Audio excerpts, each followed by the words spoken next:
Hey guys, subscribe for daily content, and if you're shopping for gear, make sure you check out the description for the newest items at some of the very best online retailers. There's also links for some of the items that I personally recommend. Thanks! What's going on YouTube? Metal Complex here, and welcome to this week's episode of The Knife Guy, which is the last episode of The Knife Guy for 2021. This is going to be a special episode. I think you guys are... Well, I hope you guys enjoy this, right? If you're here, I assume you've been enjoying The Knife Guy. By the time you guys are seeing this, it's December, the 26th, right? I'm filming this on a Thursday. In my time, I just got done recording the 2021 Knife of the Year for my YouTube channel, which you guys probably saw on Saturday. If you've not seen that, I won't ruin it. You can go watch it if you want to. I promise this one will still be here, this upload. And so I'm feeling kind of like, I hate doing the Knife of the Year thing. I do, because I'm like, out of everything I've handled in this category, the award goes to blah, blah, blah, blah. And of course, the mid-range category, the award goes to right? I just don't like it. I don't like, I handled a lot of stuff that I liked, and I handled a lot of stuff that I don't like, and I guess if we have to reduce it to 10, and I get, this is good. I mean, here are the reviews. It's like I always say, go watch my reviews, and this is what I think. This is what this guy shouting into a rectangle thinks. This increasingly loud person who keeps, for some reason, gaining more and more and more traction on YouTube, right? This is what he thinks. But you shouldn't listen to everything I say as law.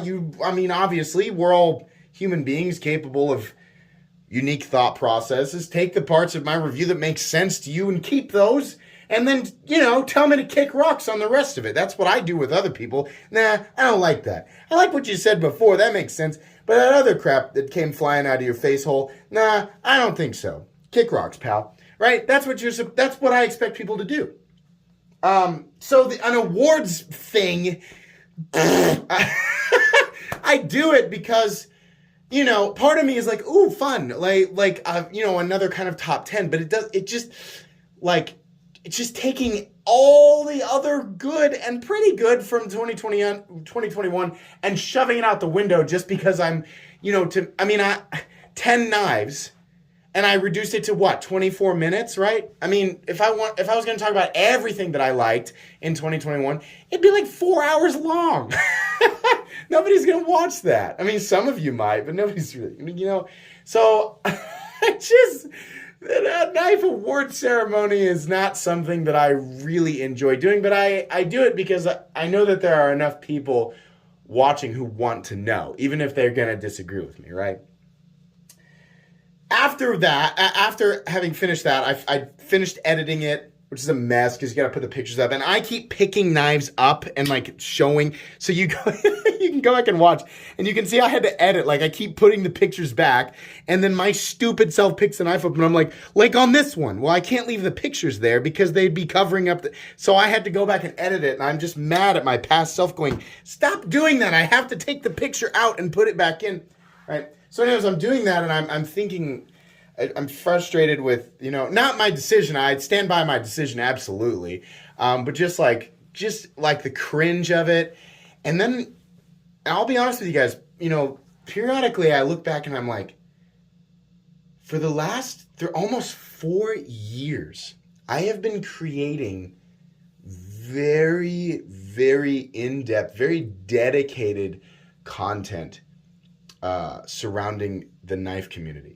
Very obsessive, maybe more than 2,300 uploads twice a day without skipping a beat for all of 2021, and I think also 2020. If you want to know, the last time it's been well over 2 years, I think, since I've missed a day uploading twice. Not just once, but twice, right? There was also a small I took a small break. Not many people know this. My first year of YouTube, I took a small break, and you can find that if you go back to my SOCOM Elite upload in 2018, I said right at the beginning of the video, I was like, hey, I've been gone for a month, but I'm back. For what, I can't remember what my reasoning was, but I took a month, and then I was like, just didn't do that again, at least up until now. But anyways, I periodically, I'm like, oh my gosh, like a lot of my existence over the last, 3.5, nearly 4 years is actually, this is a weird thought. A lot of my existence is actually, it's been recorded and uploaded to YouTube. However many thousands of hours of me talking about knives, like time that I have spent here on Earth is, I've spent that time doing that, but it is available for people to watch and come and listen to. Oh, that's a weird, imagine that. Imagine that was you. That's a weird feeling. It's documented, like time, right?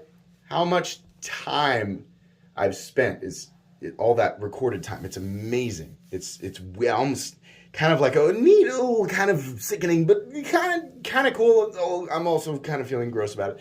I enjoy what I do. I really do. But I definitely bounce in and out of the whole,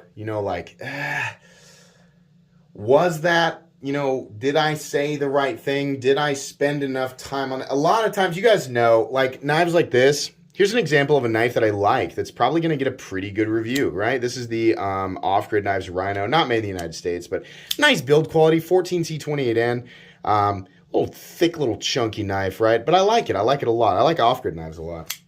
Very straightforward build. Not a lot of information to look up on this guy. Not a lot to figure out. Truthfully, I could, carry this knife for about a day. And I'm not going to use it extensively. A lot of you guys know I'm not going to speak for all knife reviewers. I'm going to speak for myself. I am not a channel that goes out and uses a knife in every conceivable circumstance in order to obtain the maximum amount of information that anybody might need before they buy this. Nah, I kind of know how 14C28N works for me day to day. Like, I'm not fighting off alligators or jumping off of airplane wings onto using my knife to, it's windy up there in the sky, so I use my knife to jam it into the airplane wing. No, I'm not doing that. I'm just I know what I do, so I review knives based on what I do with them and then just hope that the people watching my content are like, oh yeah, I also use my knives that way. I'll take this guy's information, right? Sorry. Threw a Bill Clinton at you for some reason. But yeah, like that's how I do this, right? I don't heat treat steel. I don't obsessively sharpen and then do cut tests and then I don't do that. It's pretty straightforward. Very simple information. Always been clear and open and honest about that. Even still, given that and given the fact that this is a simple knife and that I could definitely record a review after just a day spent with it, right? Other knives takes a little longer. There's more information. More that went into the knife. Maybe it's more expensive. Has to do with a designer that has a lot of history or legacy in the knife world, right? Or it's based on a design, and it was this, and then this happened, and it evolved to this, and this company started working with this. Sometimes certain knives take more, right? On top of that, I have this schedule where I have to, I upload twice a day, so I got to have stuff on the back burner in case something goes wrong, or I have to take a break for this or that, because life happens, right? So I look back at some of my reviews and I think, that could have been better. I actually really hate watching my own content. I used to watch every single one of my reviews, but I still have to watch every single one of my reviews because they go through if anybody uses KineMaster, I call it KineMaster, KineMaster. I go through and I make edits where necessary. Sometimes you guys notice in certain uploads, like text will pop up on the screen, or there'll be an odd cut because I'll find that something I said was inaccurate and I'll cut that part of the review. It happens periodically, but I do miss stuff. So I still go back and watch all of my content, but I used to do that, make the edit, then put it up on YouTube under unlisted, right? If you guys don't know, there's always 30 to 40 uploads that are sitting as unlisted that nobody can see. They're actually not sitting as unlisted. They're sitting as scheduled, which means the YouTube system assumes they're private, right? They're scheduled, meaning nobody can see them until the date, right? No matter what type of searching you do, no matter what type of Googling you do, you cannot find these uploads until it comes to the appropriate date and time, in which case they're uploaded or they're made public for people to see. So I used to do that, and then because it was my account, I could still go back and watch them, and I would sit on the couch and watch them like on the TV or the phone just to kind of get, imagine myself like, imagine I'm somebody looking for this information. This is how it's being perceived. If I'm somebody looking for it on my TV, this is what it looks like. This is what it sounds like, right? You guys remember the days where I was obsessing over lighting and sound? Obviously, I never really got the sound thing worked out, but I would do that. And I don't do that anymore because I found that so much of like me listening to myself, I'm like, man, shut up about this. Why do you say right all the time? I still do that, right? Why are you being so unnecessarily, like you're being so aggressive in this upload and then you're just so happy in this one and you're taking time out of this now, I'm critiquing myself. I'm letting you guys know like, I'm no different than anybody else in the sense that I am who I am. So certain things like certain topics or, certain knives, it's just going to bring up an issue. I'm going to start rambling about certain things, right? That it's just going to be the way that it is. I've kind of figured out what type of content's going to work for me and what type of content's going to work with my audience or the vast majority of you. But no matter what, there's always going to be some topic, some knife, something that I say it's going to rub somebody the wrong way. And they're going to say, you really should do that. You really shouldn't say. I mean, believe me, I'm sitting there critiquing myself at the same time alongside, right? So I guess this makes it sound like, don't tell me what I should do because I don't care what you think. I'll critique me. Only me can critique me. I am kind of saying that.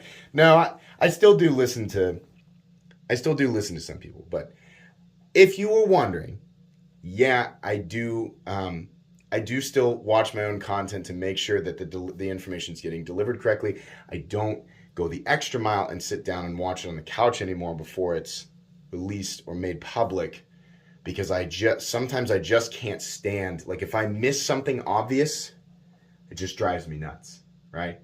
But the blessing with this channel is that it grows, it just kind of like blasts through and grows no matter what because it's the pace, right? People ask me like, what's the secret to growing? Making a lot of content. You make a lot of content, it takes a little bit at first, but eventually it's just, there's so many videos out there that they're just going to attract. I mean, if you're walking through a minefield that's the size of a football field and there's one mine hidden somewhere, you're not really very likely to step on it. But let's say you're walking through the same size football field and there are 2,000 mines. You're probably going to step on one. This is the analogy, of course, that my uploads are the equivalent of landmines, right? Let's say it's like confetti and there's like, corn, it's like free corn dog or, like that type of landmine. So that was initially, I was like, let's find out the balance of how much do I enjoy this? How can I continue to be accurate? Can I continue to deliver the right information most of the time? Because I'm just like anybody else. I'll mess up sometimes. Accurate information. I want to enjoy, most importantly, enjoy that I'm doing it. Because if you don't enjoy it, then it's going to suck. It's going to show. You're not going to be into it. You're going to slip up all the time because you're not in it, right? What's the most I could do? Well, YouTube will allow you. I mean, you can upload as much content as you want to YouTube. You can upload 7 times a day if you want to, but those notifications aren't going to go out all 7 times. A lot of people say, well, I don't get notifications ever. YouTube only sends out a certain percentage. Like if I have 70,000 subscribers, not all of you get notifications every time I upload a video. Why? I don't know. That's how YouTube does it. YouTube sends out notifications to some of you. Up to 3 times in a 24-hour period. If I continue to make more than 3 uploads in a 24-hour period, I can put them up there, but it's just kicking it out into the vista. It's just like, well, whatever. If someone stumbles upon it, then great. But if not, we're not going to notify your subscribers anymore. There periodically I'll do 3 in a day. I'll make like 2 videos and I'll do a short. That's just way too much. People think like, well, it's just it's just a 10-minute video, a 20-minute video, and a 5, or a 1 minute, short. How hard could that be? There's a lot. That's what we're talking about right there. That is like, you're talking about 5 to 6 hours of work, even with my limited editing, right? There's so much more that goes into that, preparing an upload and all the metadata and making sure going back through and doing any edits you have to. It takes a while, right? And of course, you have to upload it and then wait, and you got to make a thumbnail, and you got to, right? So I'm balancing all that, trying to figure out how to make all that work. And it turned out that it's two uploads a day is what I can do and still enjoy it and make it enjoyable for everybody else and ensure, it's helping my channel grow, which is making me feel good. And I'm enjoying doing this, right? But with all of that, that's the blessing there to come full circle. That's the blessing. I enjoy what I do, make a lot of content, and the channel gets to grow, right? The curse is that there's so much content and so many people watching is that just by default, just the sheer number of uploads in the short amount of time, I'm going to be aware of my mistakes much more often. Now, a lot of people, the first thing you're going to grab from that is go, well, if you don't want to make so many mistakes, you probably need to slow down on uploading. No, I don't think that I would make less mistakes if I slowed down on uploading, but my uploads would be less frequent, so I would be aware of my mistakes less often. I don't think I would make any more. I think if I tried to do 3 uploads a day, I would start, this is where I figured out, this is the tipping point. This is where I can control, right? Do proper damage mitigation, right? I can really, feel like 99% of what I'm doing is like solid, accurate, right? Minimal screw ups. If I tried to do 3 a day or just every other day do 3, that's when I'd start really screwing up. And I wouldn't be happy and I'd be pressed, right? And I don't think it would have that much impact on growth. And I don't think it would be beneficial to my subscribers. I don't think you guys would care that much more, right? So it's like, no, this is the right balance. So yeah, that's the curse. I'm aware of that. I see that. And I do read comments, right? This last year I made a video saying I read 65,000 comments this last year. That was an estimate just based on a quick look at my analytics, but YouTube gave me a year-end report and it said, here's how many comments you got this last year. 85,000 comments.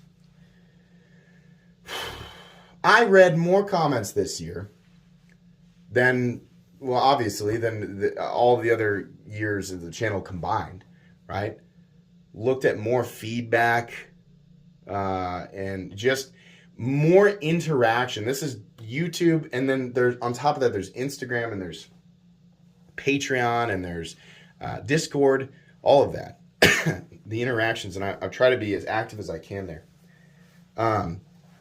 It's just crazy. So I know I said this is gonna be an episode where I critique myself. So looking back at this last year, stuff that I want to improve on or stuff that I don't want to improve on. What I don't want to do, and what I always think is just some channels need this. Some channels, it's kind of like the driving force behind the type of community that they're attracting. Some channels really do need the really high quality. And I know a lot of you hate it. This is what you hate. I'm over here. And now I'm over here. I know you guys hate that, and that's probably something I should look into. But what I'm definitely not going to do is buy a bunch of professional YouTuber equipment.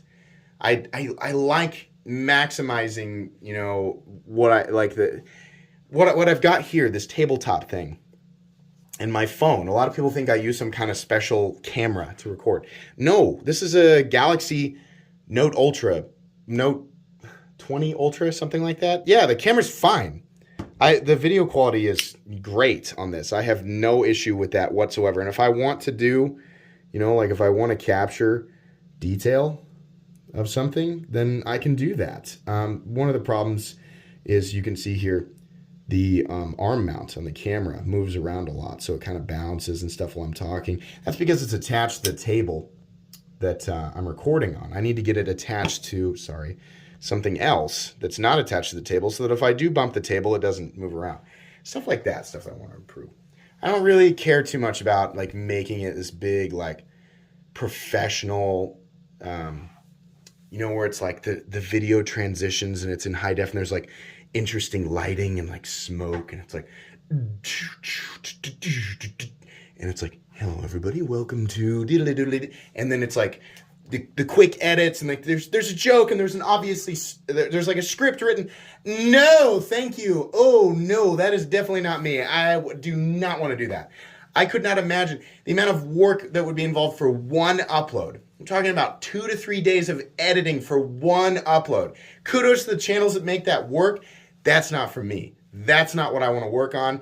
What I've been doing here with this very minimal editing and more talking and more sort of organic, sort of raw, like this has been working insanely well. So that's not what I want to change. I do want to change just like the number of tangents that I go on. And I know there's going to be people agreeing with it. I do like to go on tangents and sometimes people enjoy that. So I'm definitely not going to get rid of it. I'm not saying that I want to get rid of it. But sometimes it's just, and it's always real when I do that. I always, in the moment, you can, a great example is Knife Guy, what I'm doing right now. It's like, we're just barely on track because on Knife Guy, I just let myself go nuts. But it happens a lot in reviews, and I can see, like, the moment it happens, I'll be talking, and I'll go, hang on, that reminds me of something. And I'll put the knife down and I do that. And I'll take 5 minutes out of a review to do that. So many times, you guys have no idea how many rants you did not hear in 2021, because I went back and cut them out of the video. If you've ever watched a review, and you've seen this, and I'm, like, talking, and I put it down, and it sounds like I start to take a breath, and then, like, in a split second, the knife is teleported to another location, and it's closed. It's because I cut out a big, long, stupid rant. I will go back, and I'm like, what the heck was I talking about? It had nothing to do with the video, so I had to cut it out. That happens so many times. I need to reduce it further. I want my reviews, especially the stuff like this, the real simple stuff, should be sub 10 minutes. Reserve the longer videos for more in-depth. Some of the stuff that's more expensive, but there's a reason for it, right? If I think that the price is justified on a much more expensive knife, if there's a lot of detail, or if it just sparks some really, I don't know, emotional response to it, or if it's a really big deal, something I've never seen before, then yeah, for sure, right? That's the kind of stuff that I want to change. I also, I can't take apart every single knife that comes in because a lot of you guys know most of the content on this channel it comes from you guys. People send in their own stuff. And I tell people, I said, whether or not you want me to use it or take it apart, that's up to you. A lot of people say, yeah, go ahead, use it, take it apart, whatever. Some people say, please don't use it. Don't take it apart. It's my baby. I trust you with it. Just tell me your thoughts. And that's fine. A lot of times I can do that, right? Now, if it's a steel I've never experienced before, or it's like some mechanism or something that I've never experienced before, then I prefer to be able to use it and carry it so I can really get an idea of what I'm talking about, right? But if it's just, it's another titanium frame lock that's M390, yeah, I've handled those before. So it's okay. I don't need to take this apart. I don't need to use it. Sometimes I miss things by not taking the knife apart, and that sucks. I want to be able to do that. So I need to come up with a better system to where, because I like many times people have said, this is something you complained about, but had you taken it apart, you would have noticed that it has this aspect or this element which really corrects what you were complaining about. And that's been true many times. So stuff like that. Reduce the... I know some of you guys like the fact that I stop and random. I want to reduce that a little bit. A lot of people say, stop mocking the audience. No. That's one of my favorite things to do. I'm not gonna, because listen, I mock myself, I mock the audience. It's fun, right? YouTube the internet is so full of, predictability because people we're silly. We're silly beings. I want to complain because I'm having a bad day. It's funny. Like, it's really funny to me to be able to predict what people are going to say. And I can always tell when I've really loaded somebody up in the comments section by predicting what they were going to type before they typed it. So then they have to they have to find another thing. They have to tell me, like, they're like, I don't like you, you jerk, stupid guy. That's fun, right? But I mean, I slip up just as much as everybody else. So that's something that I like to do. And that's something that most people who watch my channel, they know. They know I'm going to do the voices. They know I'm going to mock people, make fun of, mentalities that are way too... In fact, the whole idea of it is that I like to mock anything that takes itself way too seriously, right? The whole, knife review thing, what I look at myself as, and again, I don't want to speak for... I'm not labeling other knife reviewers, because other knife reviewers, other YouTube content creators in the knife world are doing their own thing. So just understand, before I say this, I'm talking about me. This is what I view myself as. I am a guy who, because he runs a knife channel that has grown substantially, in the grand scheme of YouTube, but in the knife world, yeah, this has become a good size channel, and I'm proud of it. It's because it has grown that I have access to so much stuff, right? So many people want to send me things or loan me things that I can look at, right? I'm not it's not like I'm a special person, more insightful person, or just more intelligent. No, I'm just a person who, because, I crack jokes and people kind of, saw eye to eye on a few things. YouTube allowed my channel to grow, right? So I'm just a normal knife guy who's got an enormous amount of access to this type of stuff. And so I get to handle it, and you get to look at it, and then you kind of have to hear my thoughts unless you want to turn the volume off, which I'm sure some people do. That's what I am. I'm a window into this world, right? This rectangular world where there's a lot of the same stuff that we're all like, wow, but we can't get our hands on it, but Metal Complex probably got his hands on it, right? That's what I am. And then, okay, well, we'll listen to what he thinks. Like, he's handled a lot of stuff, so we'll take part of it, but you got to take it with a grain of salt because he gets kind of weird. And he's also, has this weird, haha, I love Hinderers, but it's like, wow, it kind of gets, weird, kind of dark. Like, the guy is really into Hinderers. Yeah, that's all I am. A guy with a lot to say. Doesn't always land on target with everybody.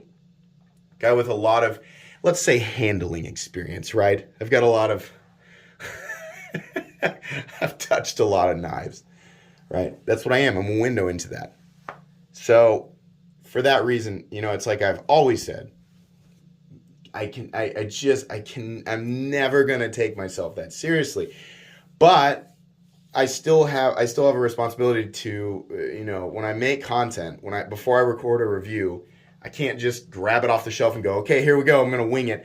No, I don't write scripts, but there still has to be preparation. And I think in some cases, I need to really make sure.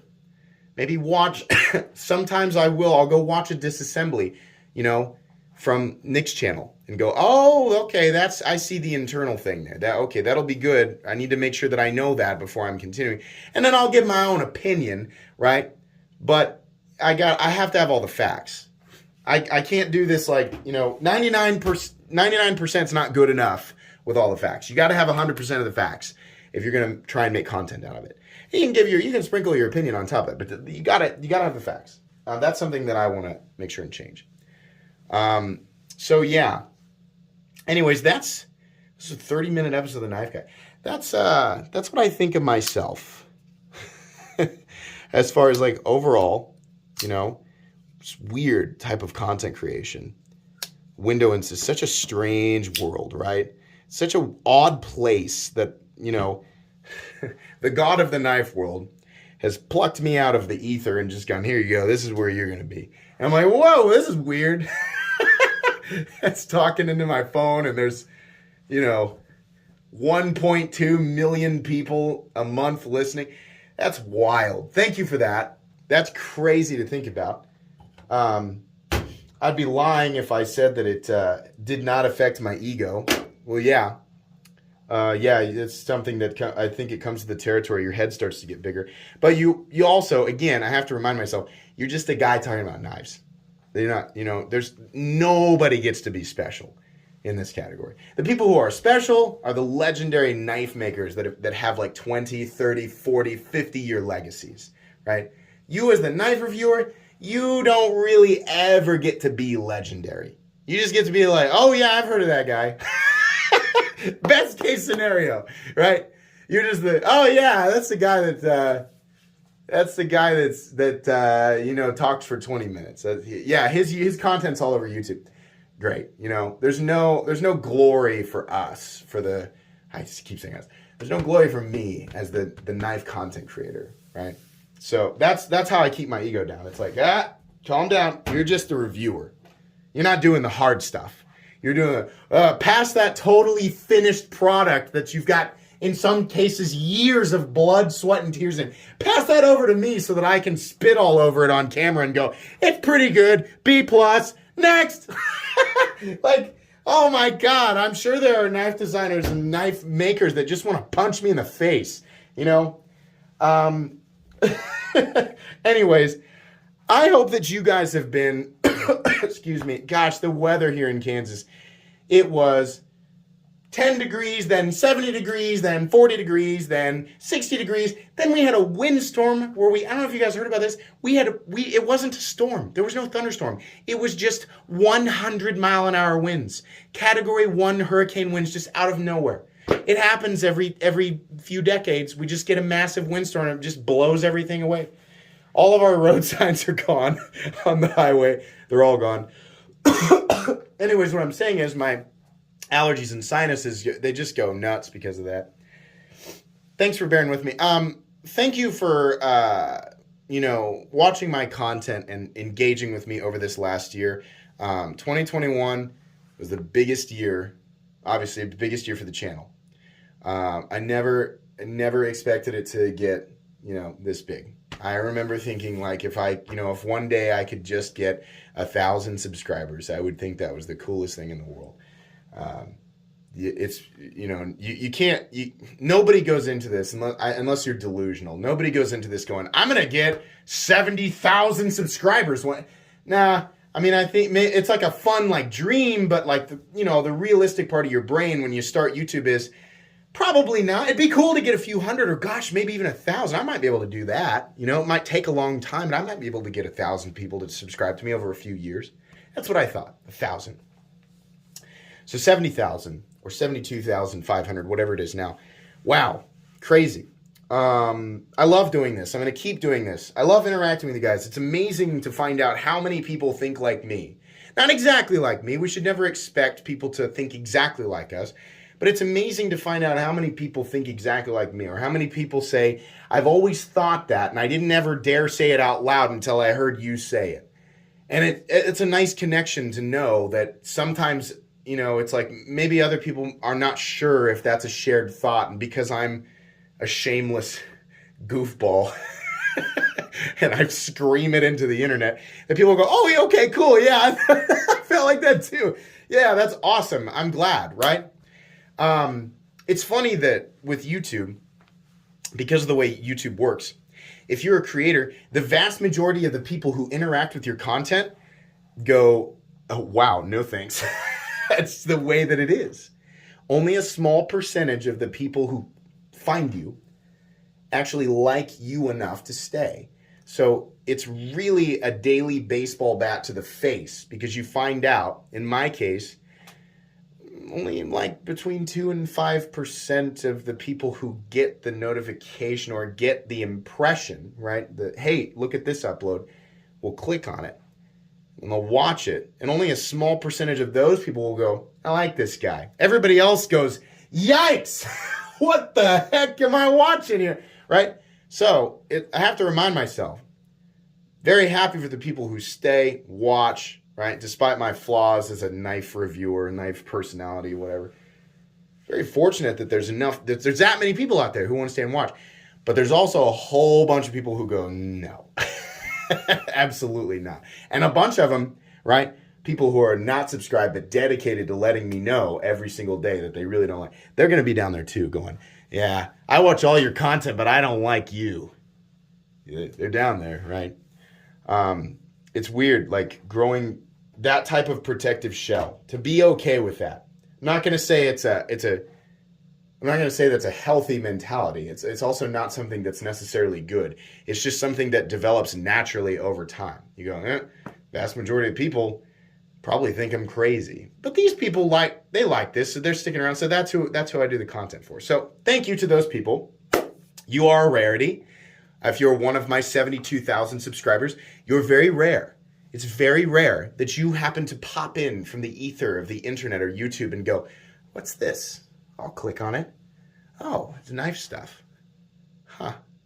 This guy seems all right. I'm going to go ahead and subscribe to him. That's rare. It doesn't happen very much. Okay, this has gone long enough, and I'm losing my voice. Anyways, I hope you guys enjoyed this super weird and very long episode of The Knife Guy. If you did, leave a like. If you'd like to check out my other content, I do, of course, have lots of videos of knives that are either expensive or inexpensive that I do not like. So check those out. And if you enjoy all my content, go and click on the middle complex logo right there and subscribe because there's definitely more coming.